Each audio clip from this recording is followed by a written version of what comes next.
2026ல எந்த கூட்டணி வந்து தமிழ்நாட்டுல ஆட்சி அமைக்கும்? இதுக்கு வந்து ஒரு 3/4% திமுக கூட்டணி தான் ஜெயிக்க வாய்ப்பு இருக்கு. ஏன்னா வேற கட்சியே இல்லைங்கிற ஒரு நிலைமை வந்து உருவாயிடுச்சு.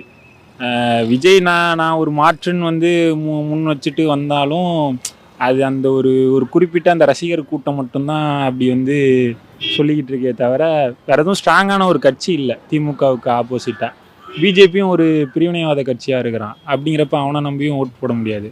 அதனால் 26ல் வேற வழியே இல்லாமல் திமுக தான் வரும் அப்படிங்கிறது தான் நிதர்சனமான உண்மை. பண்ணும் தான் இருந்தாலும் நம்ம அதை தவிர்த்து மாற்றுன்னு ஒன்று சக்தி இருந்தால் நம்ம தைரியமாக சொல்லலாம் மாற்று இருக்குன்ட்டு. மாற்ற ஒரு கட்சி இன்னும் உருவாகல நான் எனக்கு தோணுது. சில விஷயங்கள்ல முரண்படுறாங்க தான், அது சரி பண்ணிக்கிட்டா கொஞ்சம் நல்லா இருக்கும். இல்லை அது பண்ற மாதிரி இல்லை, எப்படியா இருந்தாலும் நமக்கு தான் ஓட்டு போடணும் அந்த மைண்ட் செட்டும் இருக்கலாம். அந்த விஷயத்தால இந்த மக்கள் போராட்டங்களை காதல வாங்காம இருக்காங்களா? மேபி இருக்கலாம். ஆமா, ஸ்ட்ராங்கா ஆப்போசிஷன் பண்றதுக்கு ஆளு ஸ்ட்ராங்கா கிடையாது. ஒரு பார்ட்டி இருந்த பார்ட்டியும் ஒன்றும் இல்லாமல் போயிடுச்சு. இருக்கிறப்போ யோசிக்கலாம் அவங்களும்.